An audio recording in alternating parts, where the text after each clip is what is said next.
Commander Teo stood alone at the observation window of the United Earth Station, looking down at the bright lights of the galaxy below. He had been standing here for 3 hours, watching the stars and thinking about the decision that would change everything.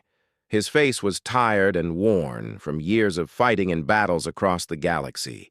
The reflection in the glass showed a man who was no longer young, but still strong and ready for anything. The United Earth Station was the biggest human building in space. It floated above the planet like a giant circle, spinning slowly to create gravity for the thousands of people who worked inside. From this window, Teo could see the Galaxy Council chamber far below. Right now, another meeting was happening there, and Teo knew exactly what they were discussing without being present. They were discussing how to ignore humanity's warnings again. For 30 years, humans had fought for the Galaxy Council.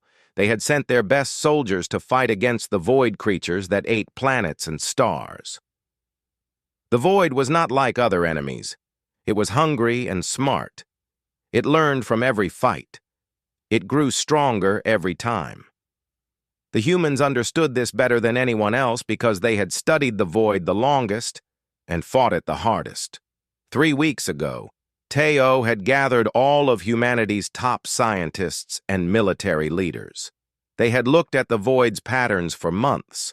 They had watched how it moved, where it attacked, and how it planned its assaults. Then they had discovered something very important. The void was changing its tactics. It was going to attack the Viridian homeworld in a way that nobody was expecting. The attack pattern was new and dangerous. Teo had written a full report. He had included maps, timelines, and predictions. The report was clear and certain. If the Galaxy Council did not move their ships to the correct positions within 2 weeks, billions of Viridians would die.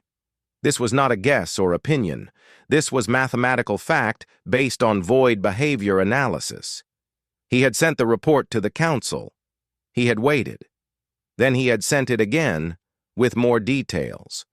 He had asked for a meeting to explain it personally. The response came back 3 days ago. The Krell oligarchs said they did not believe humans understood the void better than they did. The Therian Collective said they had their own defense plans that were proven and safe. The Viridian Council members, the proud leaders who ruled from their golden towers, said they did not appreciate being told what to do by a younger species who still used fossil fuels for energy only 200 years ago. Teo's hand pressed against the cold glass. He could feel the vibration of the station's engines through his palm.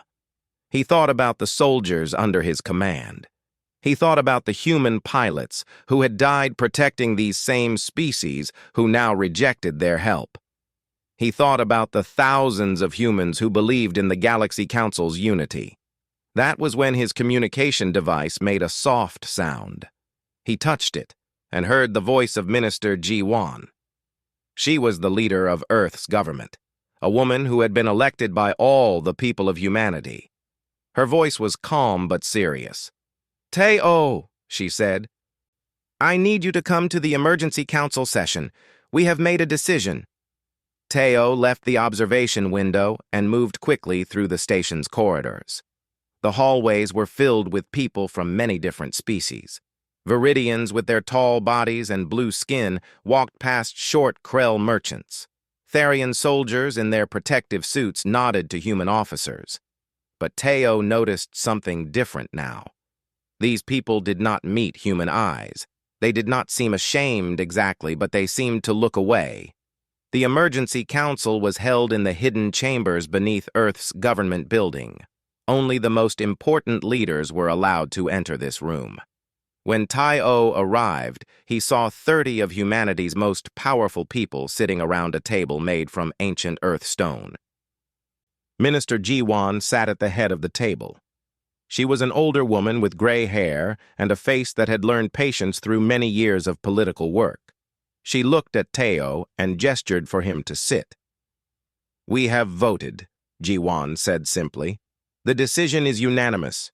Humanity will withdraw from the Galaxy Council." The room became very quiet. Teo felt these words hit him like a physical force. Withdraw? Stop fighting? Leave the galaxy to face the void alone? We will withdraw quietly, Jiwan continued. No announcements, no dramatic statements. We will simply leave. Every human soldier will return to Earth. Every human advisor will step back from their council positions. Every piece of technology we have shared will be taken back. We will do this slowly enough that the council might not immediately notice, but completely and totally. A man named Quan Seok stood up immediately. He was a military leader who wanted to keep fighting. Minister, this is madness. The void will destroy everything. Billions will die. Jiwan looked at him with sad eyes. They have already rejected our warnings. We have already tried to save them. What more can we do? Should we force them to listen? Should we keep dying for people who do not value us? Yes, Quan Seok said loudly. That is exactly what we should do. That is what soldiers do. That is what allies do. No, Jiwan said, her voice becoming stronger. Allies listen to each other. Allies trust each other. What we have been for 30 years is servants. We have been treated like tools that the council picks up when they need us and puts down when they don't. I will not ask our people to die for that arrangement anymore. The vote happened quickly. Only 3 leaders voted against the withdrawal. 27 voted for it. Humanity would withdraw. That night, Teo returned to the observation window. He looked down at the Galaxy Council chamber where the debates continued. He watched the distant lights of 1,000,000 ships preparing for wars they did not understand. He thought about the void moving through the darkness, getting closer, following its new attack pattern that nobody would believe. He thought about the prophecy of Minister Jiwan's withdrawal. She was right that it would teach a lesson, but the lesson would be written in the deaths of trillions. The lesson would be carved into dead planets and burned out stars. Teo placed his hand on the glass again. He was a soldier who understood that sometimes the hardest battles were not fought with weapons, but with choices. Humanity had made its choice. Now the galaxy would learn what it meant to stand alone. And somewhere far away in the darkness, the void moved closer, hungry and ready, preparing to teach its own lesson to a galaxy that had never truly needed to fight for its survival before.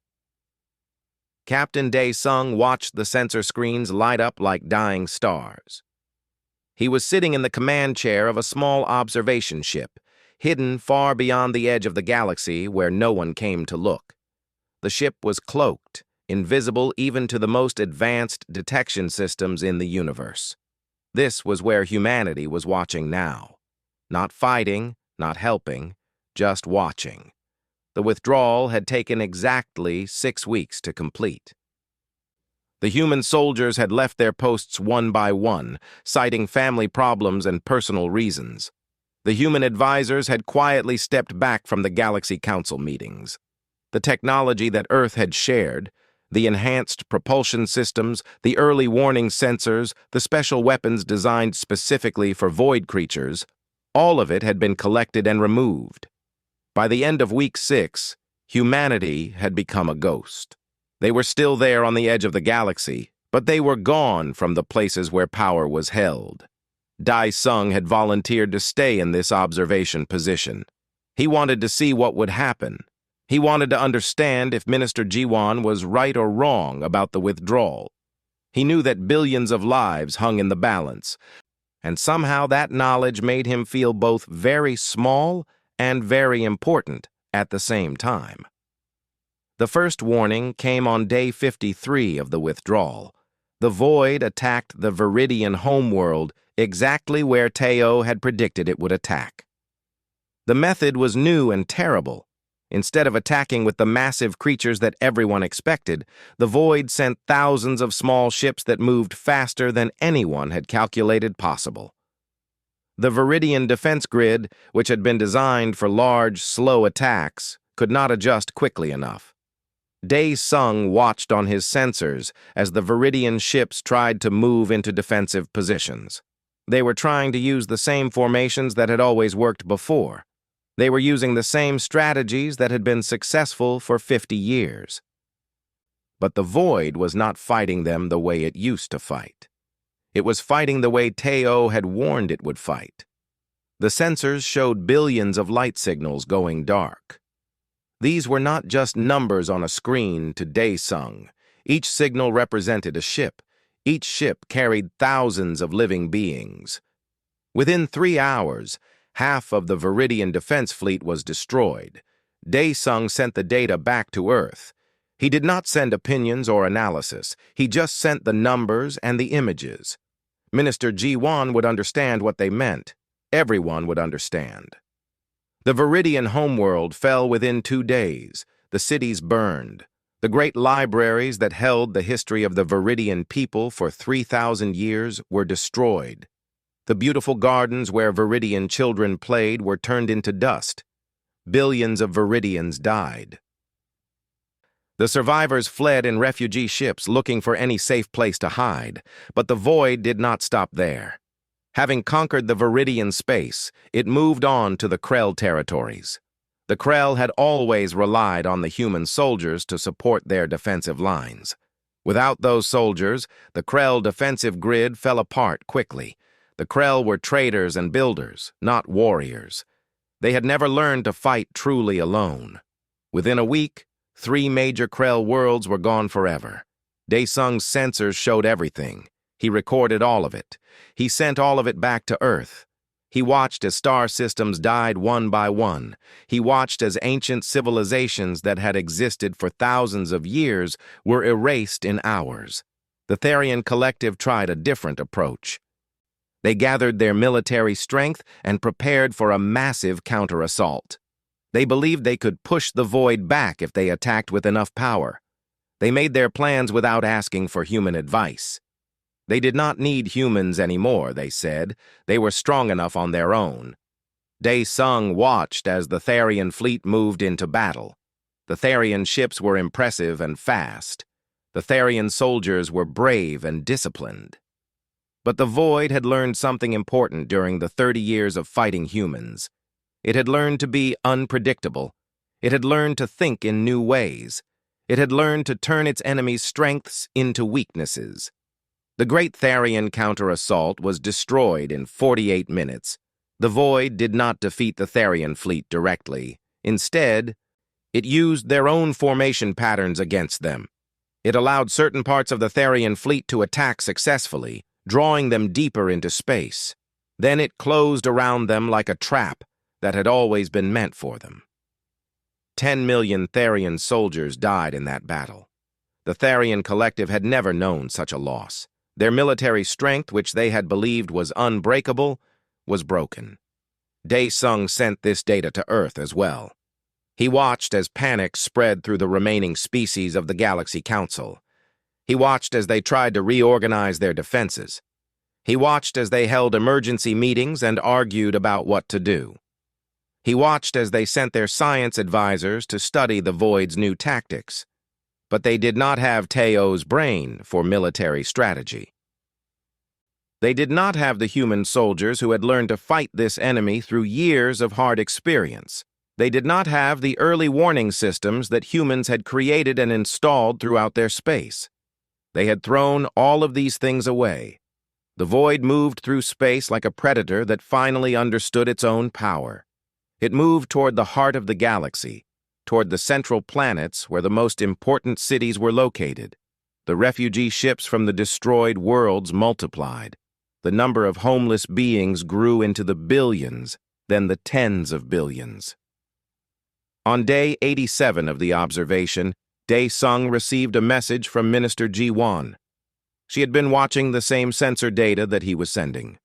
She had been seeing the same images of dying worlds. Her message was simple and contained no emotion. Continue observation. Do not engage. Do not help. Do not interfere. This is the lesson the galaxy must learn. Daesung understood what she was saying. This was the hardest part of the withdrawal. Not the decision to leave, but the decision to stay away while everything burned. Not the strength to walk away, but the strength to stay hidden while others suffered. He watched the stars die. He recorded the data. He sent it all back to Earth. And he waited for the moment when the Galaxy Council would finally understand what they had lost when they dismissed humanity's warnings. He waited for them to realize that the people they had treated as servants had been their only real protection against the darkness. In the depths of space, beyond the sensor screens, the void continued its slow and patient advance. It had learned from humanity how to be truly dangerous. And now, without humanity to stop it, it was becoming the most terrifying thing the galaxy had ever known. Hay-Il sat in the university library at 3 in the morning, surrounded by papers and data screens. The library was empty except for her. Outside the tall windows, the city of Seoul rested in darkness. The lights of Earth's capital reflected off the buildings, creating shadows that seemed to move and breathe. Hay-Il was 28 years old, but she looked older because of the exhaustion in her eyes. Her brother had been a pilot in the Space Force. He had been one of the human soldiers stationed with the Krell defensive line. 3 months ago, when humanity withdrew, he had come home. 1 month later, when the news came that the Krell worlds were under attack, he had watched the destruction on the news feeds just like everyone else. He had watched the world where he was supposed to have died die without him there to defend it. He had watched because humanity had withdrawn and left him home. He had watched, and then he had taken his own life because he could not bear the weight of that survivor's guilt. Hay-Il had found him. She had been the one to find her brother. Now she was documenting everything. Every piece of data she could find about the Void's attacks. Every refugee testimony, every destroyed city, every lost civilization. She was creating a record of what was happening, and the more she recorded, the angrier she became. The data showed that humanity could have stopped this. The data showed that Teo's warning about the Void's new tactics had been correct. The data showed that if the Galaxy Council had listened, billions would still be alive.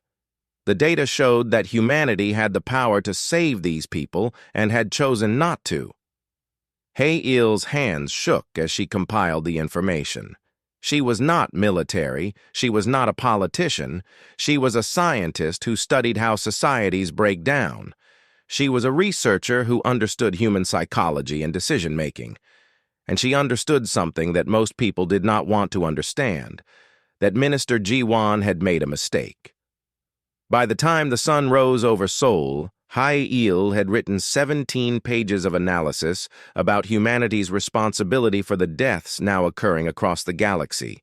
She published it to the public data network. Within hours, her paper was being shared across all of Earth's communication systems. The response was fast and angry. Military leaders called for her arrest on charges of treason.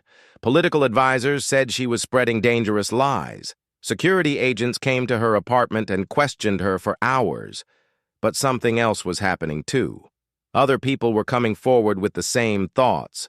Other scientists were publishing similar analysis. Other families who had lost loved ones in the withdrawal were speaking publicly about the cost of Minister Ji-won's decision. The debate split Earth into two sides. On one side were the supporters of the withdrawal. They said that humanity had been treated badly by the Galaxy Council for too long. They said that Earth had a right to choose its own path. They said that sometimes people must learn hard lessons. They argued that if humanity kept rescuing other species, it would always be treated as a servant rather than an equal. On the other side were those who believed that moral action was more important than pride. They said that humanity should save lives when it could, even if the lives being saved did not respect or value humanity. They said that the deaths happening across the galaxy were on humanity's hands, because humanity had the power to prevent them. They said that withdrawal was not leadership. It was abandonment. Kwon Seok emerged as the leader of this second group. He was a general in the Space Force, and he had the respect of many soldiers. He began holding public meetings where he argued for re-engagement. He began organizing resources and preparing ships to return to the galactic front. "We can still help them," Quan Seok said at a gathering in the Incheon military base. "The Void is still conquering territory, but it is not yet unstoppable. If we return now, if we bring our technology and our knowledge and our soldiers, we can still turn this war around. We can still save trillions of lives." Hai-il attended this meeting. She stood in the back of the large room and listened to Quan Seok speak. And she realized something important. She did not believe him, but she agreed with him anyway. The contradiction troubled her for hours. Then she understood. She did not believe that humanity could still turn the war around. The data showed that the Void had grown too strong. But she believed that humanity should try. She believed that attempting to save people, even if the attempt would fail, was better than refusing to attempt it at all. She decided to join Quan Seok's movement. Meanwhile, Minister Ji Won was watching the debate from her office. She knew that her decision to withdraw had fractured Earth's unity. She had known this would happen. She had made the decision anyway because she believed it was correct, not because it was popular. When the protests grew larger, she called for a debate in the parliament. Quan Seok would speak for re-engagement. She would speak for continued withdrawal. And the people of Earth would vote on whether humanity should break its silence and return to the fight. The debate took place in the Great Hall of Parliament, broadcast to every human on Earth and to the human stations throughout space. Millions of people watched. Quan Seok spoke first. He showed images of destroyed cities and dead refugees. He showed the calculations of how many lives could be saved if humanity returned to help. He spoke with passion and emotion. He made people cry. He made people angry. He made people want to do something to help the suffering happening so far away. When it was Ji-won's turn, she stood silently for a long moment before speaking. When she finally spoke, her voice was quiet but strong. "I understand your pain," she said. "I also understand your desire to help. These things are good.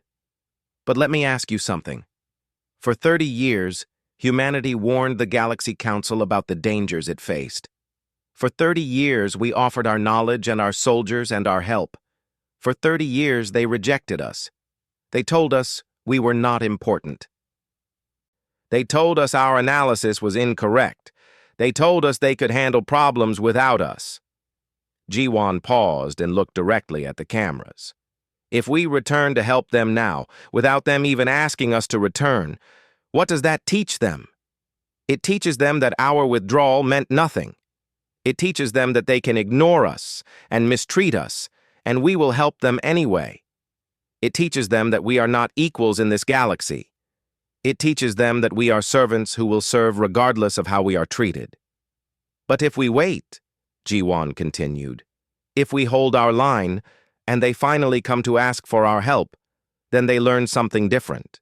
They learn that we are people who value ourselves. They learn that we must be treated with respect. They learn that partnership requires listening to your partners." The vote was held the next day. It was very close. 56% voted for continued withdrawal. 44% voted for re-engagement. Earth remained in silence. But the silence now came at great cost to Earth's unity. Families were divided. Friends became enemies. The country fractured along the lines of the vote. Hai-il voted for re-engagement, but she understood the wisdom of Ji-won's words. And she continued her documentation, recording not just the deaths happening across the galaxy, but the moral crisis happening on Earth itself. She was recording the story of a species learning what it meant to value itself, even when that valuation cost trillions of other lives. The pain of that knowledge never left her.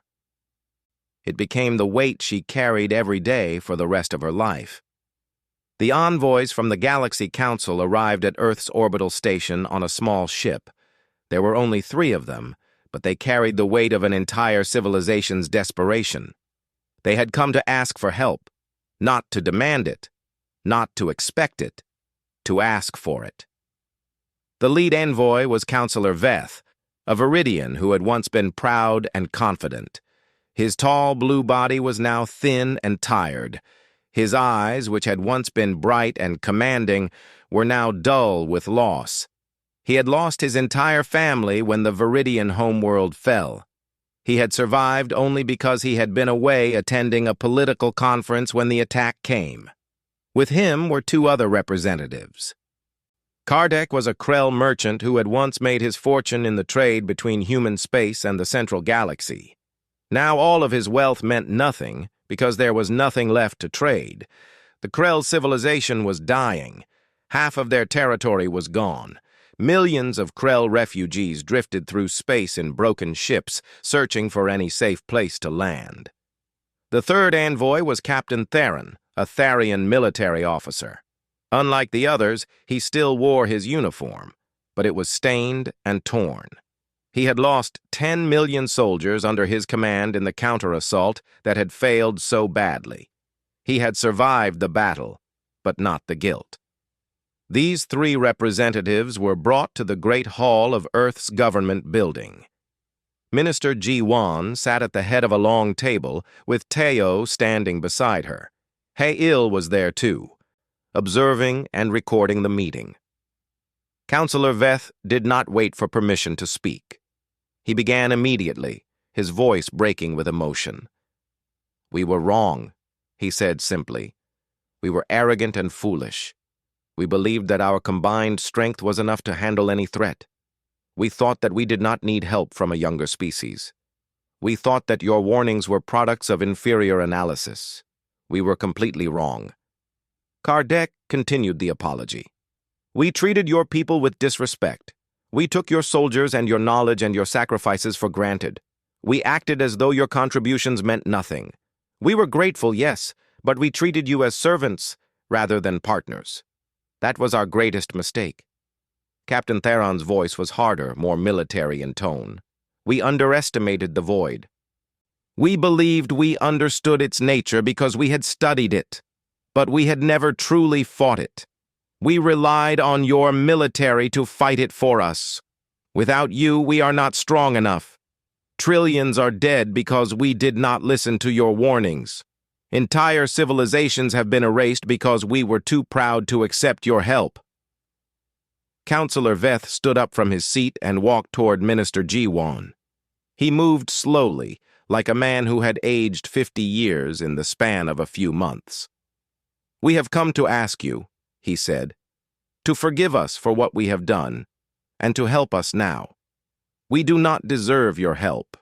We know that. But we ask anyway. We ask because trillions of lives still hang in the balance. We ask because the void continues to advance toward the heart of the galaxy. We ask because we are desperate and dying, and we do not know what else to do." Minister Ji-Wan sat very still, watching Veth approach. When he had come close enough to touch her chair, she spoke. "Do you understand?" she asked quietly. "The value of what we offered before?" Veth stopped moving. His shoulders seemed to collapse slightly, as if the weight of that question was crushing him down. "Yes," he answered. "I understand now. You were offering us survival. You were offering us knowledge. You were offering us partnership. And we rejected all of it. We threw away the greatest gift that one species could give to another." Ji-Wan stood up and looked at Veth directly. When she spoke, her voice carried no anger, but it carried something heavier than anger. It carried disappointment and sorrow and the weight of moral authority. "Your words come too late for the trillions who are dead," she said. "They will never see their homes rebuilt. They will never see their children grow up. They will never see the peace that your arrival here might bring. For them, your apology means nothing." The three envoys stood in silence, unable to respond. "However," Ji-Wan continued, "your words are not too late for those who survive. There are still billions of beings alive. There are still worlds that have not yet fallen. If we choose to help you, we can still save lives." He-Il watched as Minister Ji-Wan moved toward the three representatives. She saw something in Ji-won's face that she had not seen before. Beneath the strength and the moral clarity, there was something else. There was sorrow. There was the weight of a decision-maker who had made a correct choice at a terrible cost. "But understand this," Ji-won said. "If we return, it will be on new terms. It will be on terms of true partnership. Humanity will sit on the Galaxy Council as equals. Our voices will be heard and listened to. Our strategy will be followed. Our warnings will never again be dismissed. When we give orders in battle," Ji-won continued, "they will be followed immediately, without debate or discussion. The void is too dangerous for hesitation. The void is too intelligent for indecision. If you want human help, you must understand that we will lead. You must follow us as you would follow your own leaders." Captain Theron looked at Kardec and Counselor Veth. Then he turned back to Ji-won. "We accept these terms," he said. "The Galaxy Council will accept humanity as equals. Your people will have full representation and full authority. This I pledge to you." Minister Ji-won nodded. "Good. You will return to what remains of the Galaxy Council. You will inform them of these terms. If they accept, then humanity will prepare to re-enter the war. But this decision will not be made by me alone. This decision belongs to all of Earth's people. We must vote again." The three envoys were given rooms to rest while Earth prepared for another vote. Hai-Il watched them during the waiting period. She saw Counselor Veth standing at a window looking out at the stars. He was looking in the direction of the Viridian space, the space where his world had been. She walked over to stand beside him. "Do you think we will help you?" she asked quietly. Veth was silent for a long moment.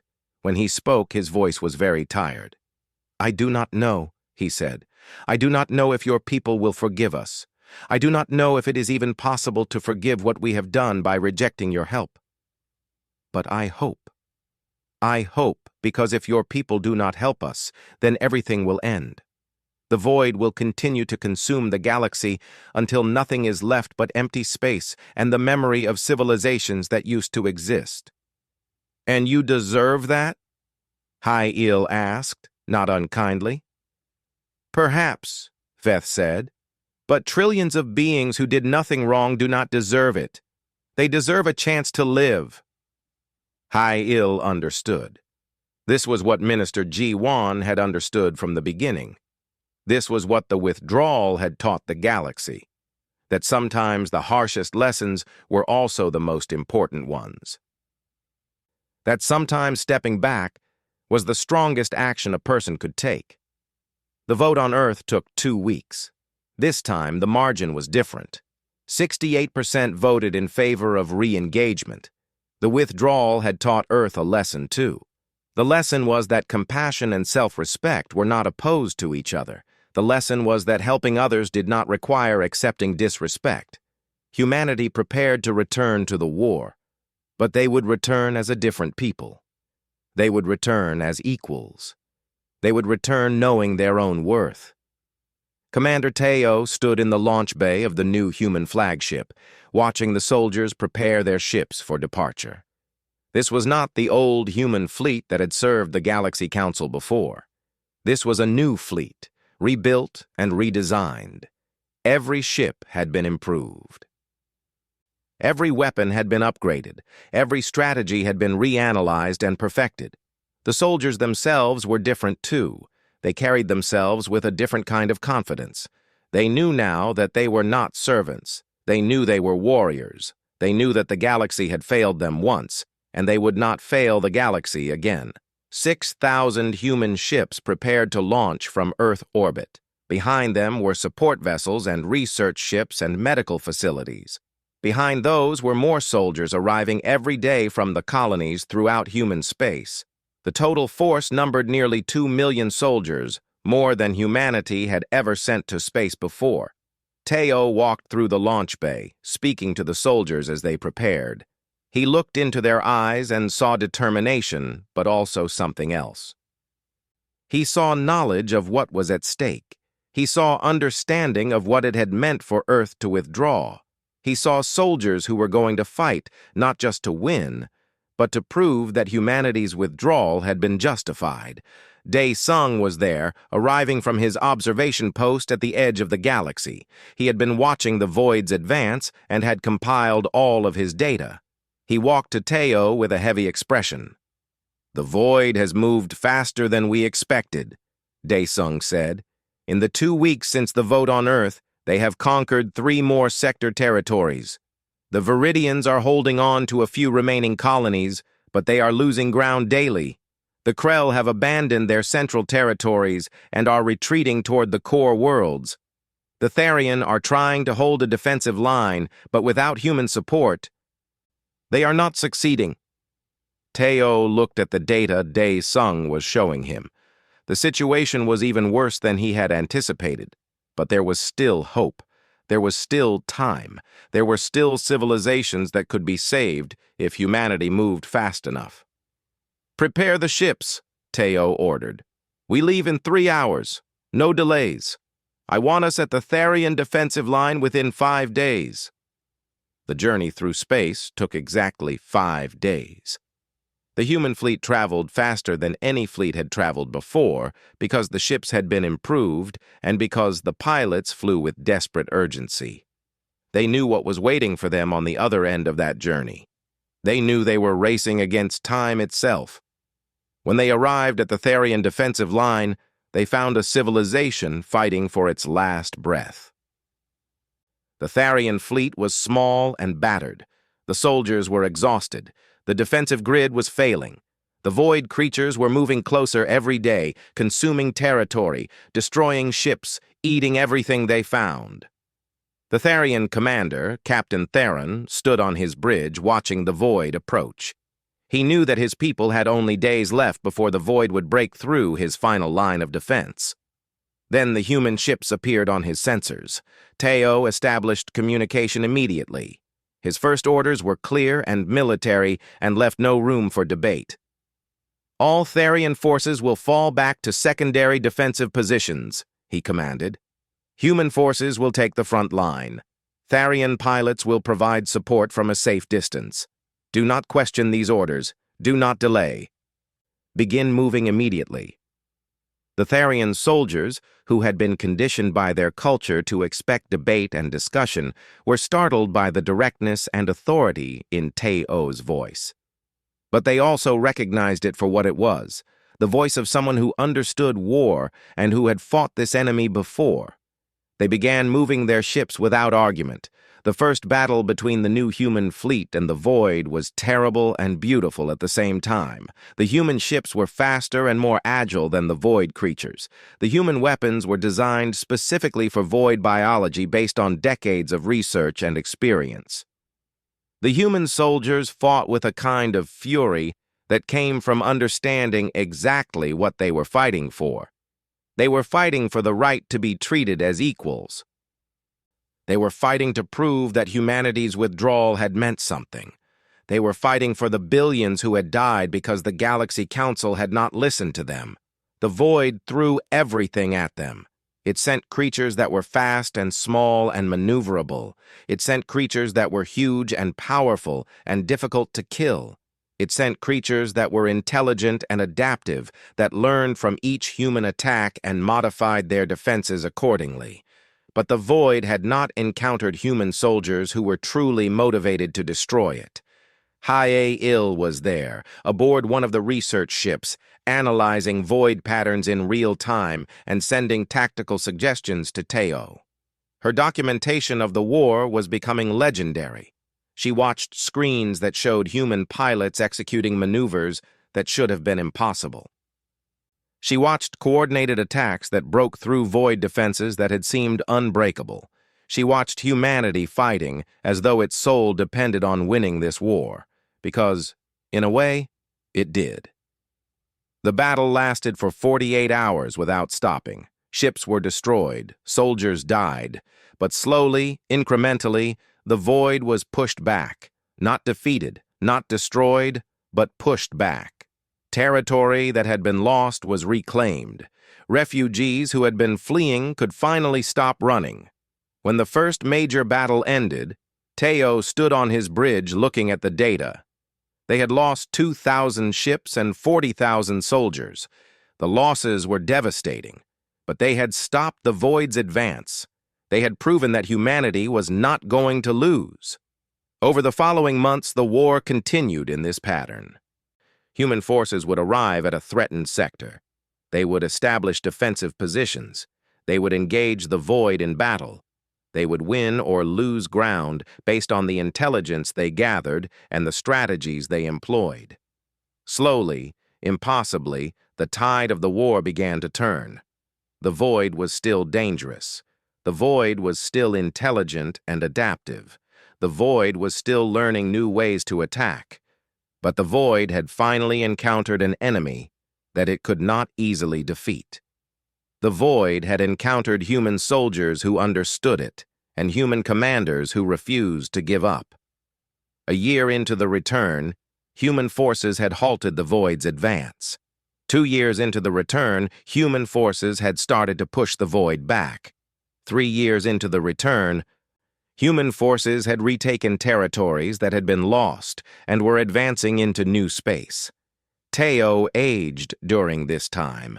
His hair turned white. His face became more lined and weathered, but his eyes remained clear and focused. He had been right to wait. He had been right to teach the galaxy the cost of disrespect. He had been right to believe that true partnership required equality. And now, finally, the galaxy was learning to value humanity not as servants, but as equals. Not as tools to be used, but as allies to be trusted. The lesson had been expensive and terrible, but it was being learned.